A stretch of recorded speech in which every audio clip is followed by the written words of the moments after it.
नमस्कार दोस्तों, पैसों की बात में आपका स्वागत है। मैं आपका दोस्त, आपका होस्ट देव चौबे। आज हम बात करेंगे इस एपिसोड में एक्सपेंस मैनेजमेंट की। जी हाँ दोस्तों, हम सारे बहुत मेहनत करते हैं पैसा कमाने में, बट वो पैसा जाता कहाँ है, कहाँ खर्च होता है, हम उसको अमूमन ट्रैक नहीं करते। और मंथ एंड होने से पहले हमें ऐसा लगता है कि पैसे कहाँ गए, और हम एक्चुअली वो पैसे को ट्रैक नहीं कर रहे होते। सो अपने पर्सनल फिनेंस मैनेजमेंट में सबसे इम्पॉर्टेंट फैक्टर है पैसे को ट्रैक करना। आपके एक्सपेंसेस को ट्रैक करना। तो जब हम बात कर रहे हैं अपने पर्सनल फिनेंस मैनेजमेंट की और एक्सपेंस मैनेजमेंट की, तो एक बहुत ही इम्पॉर्टेंट टूल है अपने फिनेंस को, अपने एक्सपेंसेस को ट्रैक करने के लिए, विच इज़ कॉल्ड 50-30-20 रूल्स। जी हाँ, 50-30-20 रूल्स। सो क्या होता है ये 50-30-20 रूल्स? सो आपके जितने भी एक्सपेंसेस हैं, ये मेनली 3 कैटेगरी में डिवाइडेड होते हैं। One is your need. So need which is a very very necessity at the recurring expenses, जो हर महीने होता है। तो आपको पता है कि ये नीड है और इसमें ये एक्सपेंसेस एवरी मंथ होंगे। उसके बाद होते हैं वांट्स। वांट्स मीन्स आपके लाइफस्टाइल रिलेटेड जो एक्सपेंसेस है वो वांट्स कैटेगरी में फॉल करते हैं। और उसके बाद होता है सेविंग या इन्वेस्टमेंट। सो 50-30-20 रूल्स ये बोलता है कि आपके जितने भी नीड बेस एक्सपेंसेस हैं, वो मैक्सिमम आपके सैलरी का, आपके इनकम का 50% होना चाहिए। 50% से ज़्यादा नहीं होना चाहिए। जो वांट्स रिलेटेड आपके एक्सपेंसेस हैं, वो 30% से ज़्यादा नहीं होना चाहिए। और आपकी जो इन्वेस्टमेंट या सेविंग है, वो मिनिमम 20% होना चाहिए। सो 50% should be your need based expenses, maximum 30% into wants category expenses, and minimum 20% saving और इन्वेस्टमेंट। सो ये है 50-30-20 रूल्स। अब इसको मैनेज करने के लिए एक इम्पॉर्टेंट टूल हो जाता है आपके एक्सपेंस को मैनेज करना, आपके एक्सपेंस को ट्रैक। तो आइए चलिए देखते हैं इस फॉर्मेट को और समझते हैं कि इसको कैसे करना है।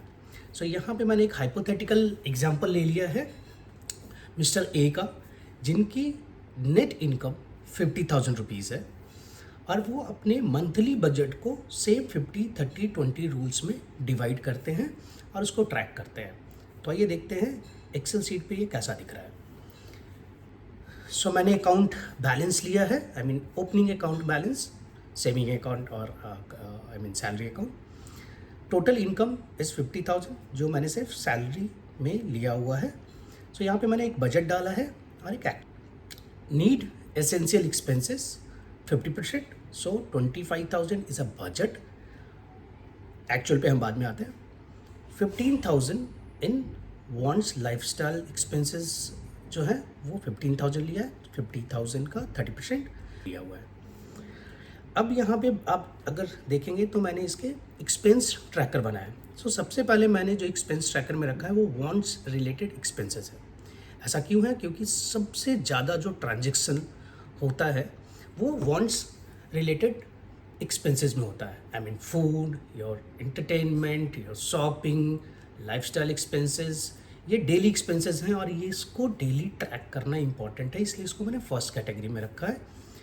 सेकेंड कैटेगरी में मैंने रखा है नीड या essential based expenses, like all EMIs, may be your home loan EMI, rent, electricity bill, gas bill, utility bills, आपकी grocery, fees, transportation, all are the need based expenses.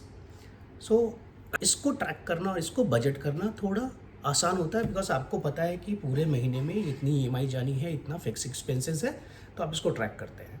सबसे important हो जाता है यहाँ पे वांट्स रिलेटेड एक्सपेंसेस को track करना, जो मैंने फर्स्ट कैटेगरी में रखा है।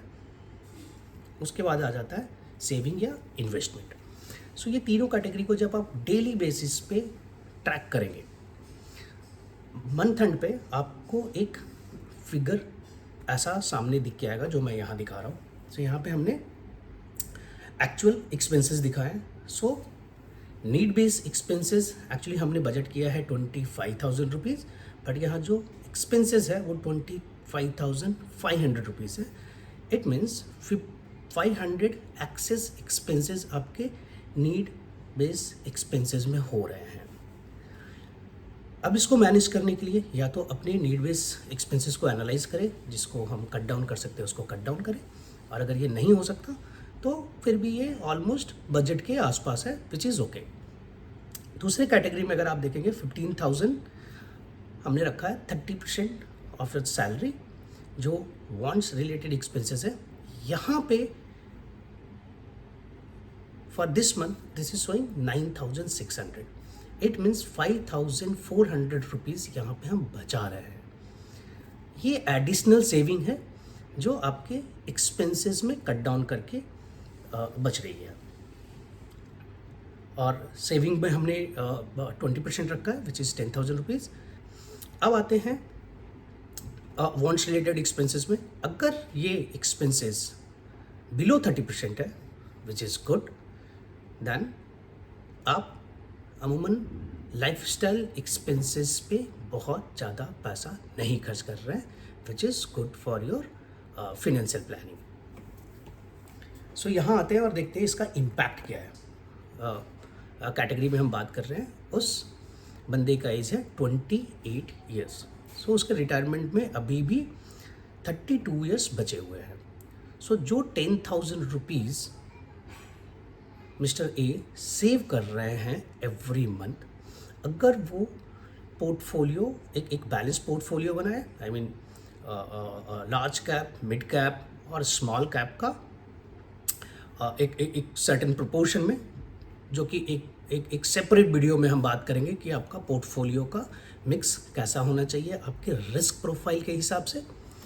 बट यहाँ पे भी एक हाइपोथेटिकल हमने पोर्टफोलियो ले लिया है, जिसमें हम 10,000 रुपीज़ एवरी मंथ सेव कर रहे हैं with expected of 12% return, moderate sort of risk के साथ।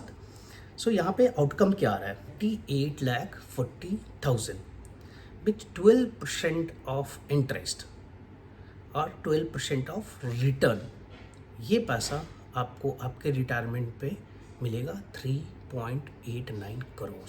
जी हाँ दोस्तों, आपने ठीक सुना।